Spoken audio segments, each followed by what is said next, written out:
Hello, Virgo. Thank you very much for tuning in to this week's read. For the main part of the read, I'm using the Tarot Illuminati by Eric C. Dune.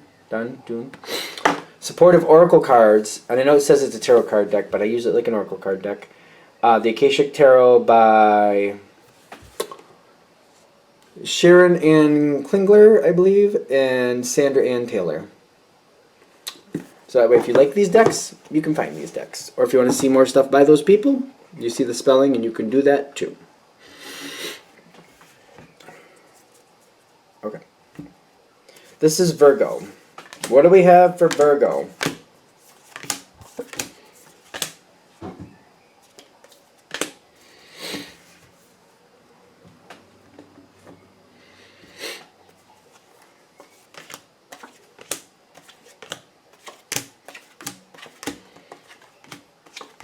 I feel like you have 3 gates. That's my first thought. The first gate you're coming up to, you got the chess game. The first gate, it's kind of like it or not.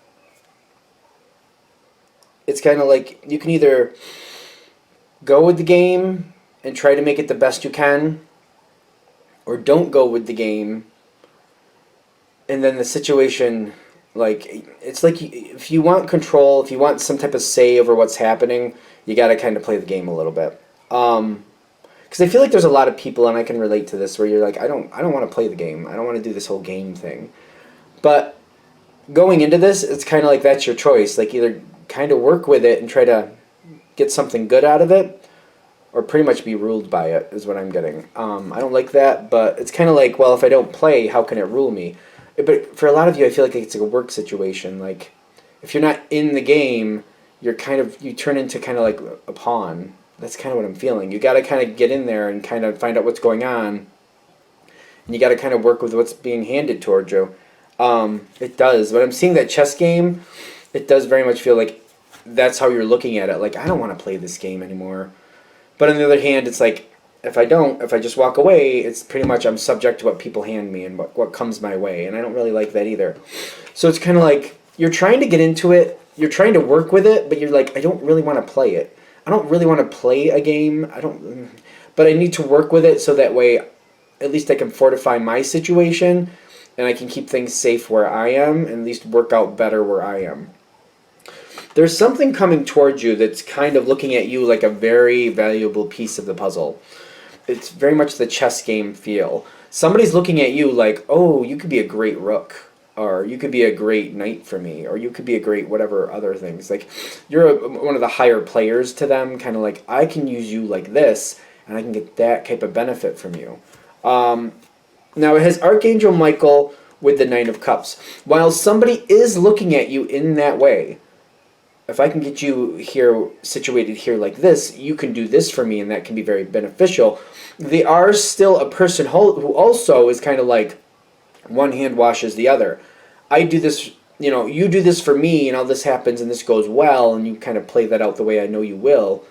Then I'll make sure this works out for you and keep you happy, because I know if I don't keep you happy, you're not going to stay in that role, and the happier I keep you, the better you work the better you do that for me.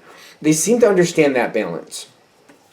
So definitely somebody has their eyes on you, and they're like, I would like the Virgo to do this for me, and I want them on my team.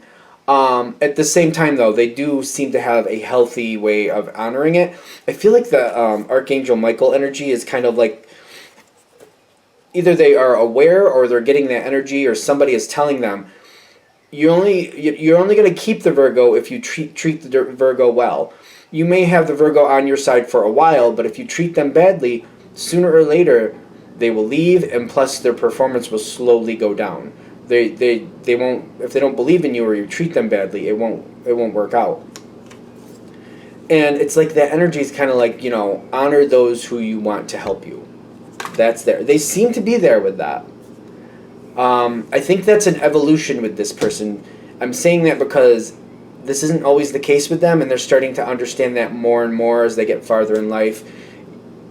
People who help you, you need to help them back or show them gratitude or give them something in return if you expect them to keep helping you. They're kind of learning that the hard way. They might come from a background that's kind of like, gimme, gimme, gimme, hand me, hand me, hand me. You know how some people grow up that way? They kind of do. They get handed everything. That just happens. But even if that does happen, at some point in life, it balances off the other way. So, you know, I don't know where we're going there, but there you go. Four of Swords with the... Now, this card, it says... What's the name? Hilarion. But I go into it like I just absorb the energy in there, and I'm just kind of looking at the picture. And I'm feeling like this is a situation where somebody knows, like, they have a long-term goal that's coming forward, and they're like, I need to really, you know, not only get the Virgo's attention, support, and drive now, I gotta get it so they want to stay.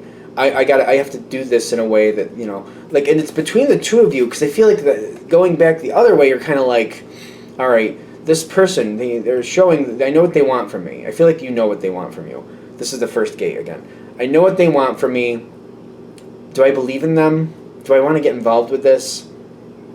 I feel like you're going into this carefully. Like, I don't want to get full board into this. I'll start doing some stuff. We'll see how it goes. And if it doesn't seem to go well, I might start looking elsewhere. So you're kind of like, you're not fully committed at this point, which I think is smart. But you're like, I'll give it a chance. If it really goes well, maybe I'll get a little deeper. If it doesn't go well, I'm going to start looking elsewhere. Okay, so there's it's a good start in my opinion. You're seeing it honestly for what it is. They're realizing they better honor you if they expect to keep you and expect things to keep going in a positive way, or get things going in.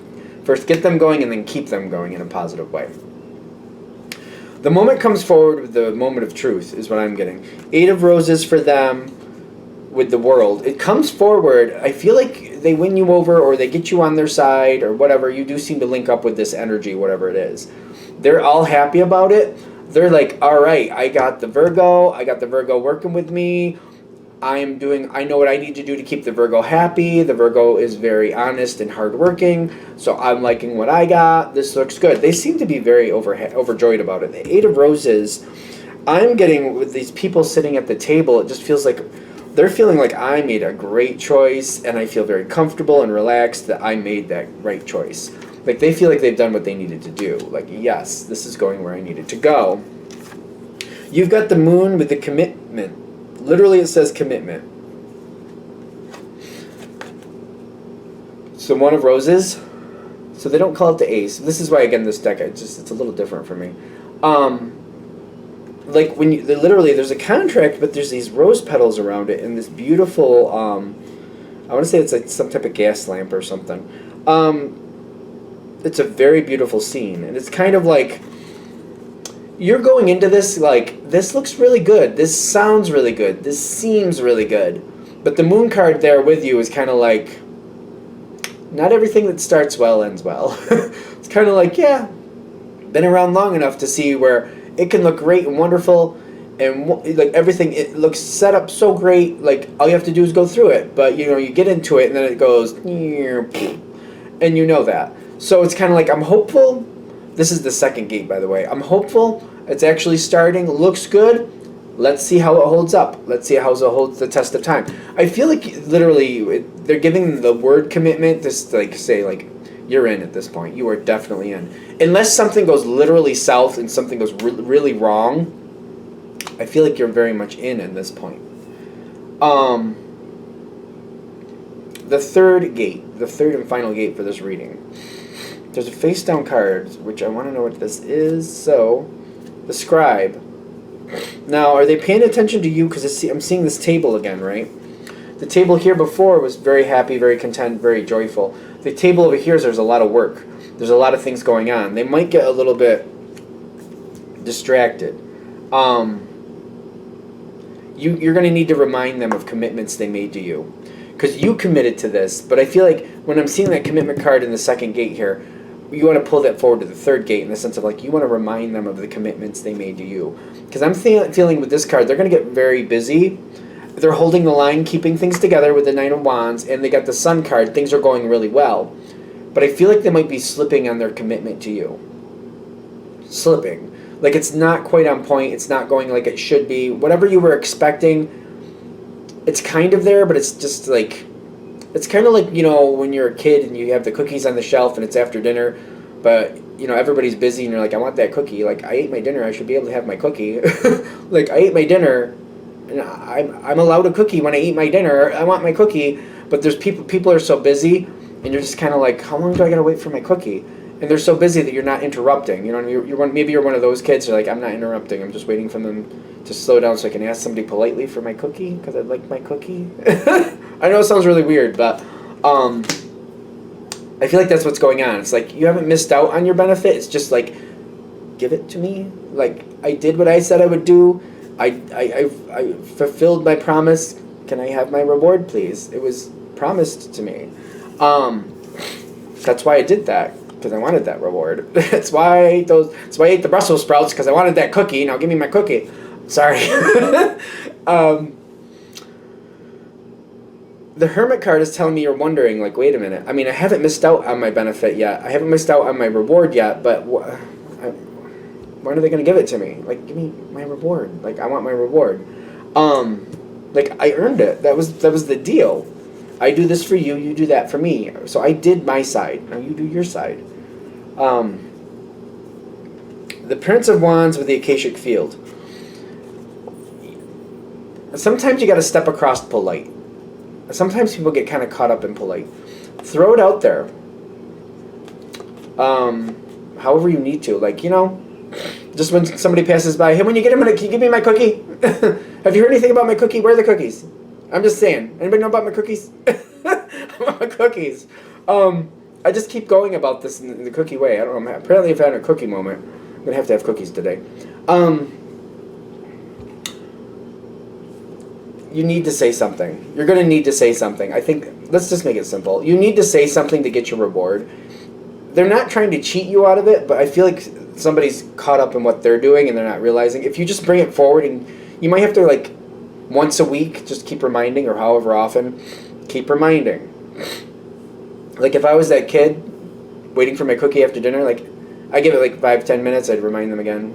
Remind them, you know, give 5-10 minutes, remind them again. Like, I'm still waiting for my cookie. I'm still waiting. And then finally, somebody will be like, oh yeah, here's your cookies. Here's your cookies. Want some milk? Here's some milk. Good. Knock yourself out. You know what I mean? It's kind of like, it's fine. You got to speak up. You got to speak up. It's not that your reward is cheating you. You're not getting cheated out of a reward, but you're going to have to speak up and remind them.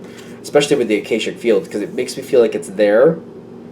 It's just like, it's got to be said. You got to say something. Good? Good.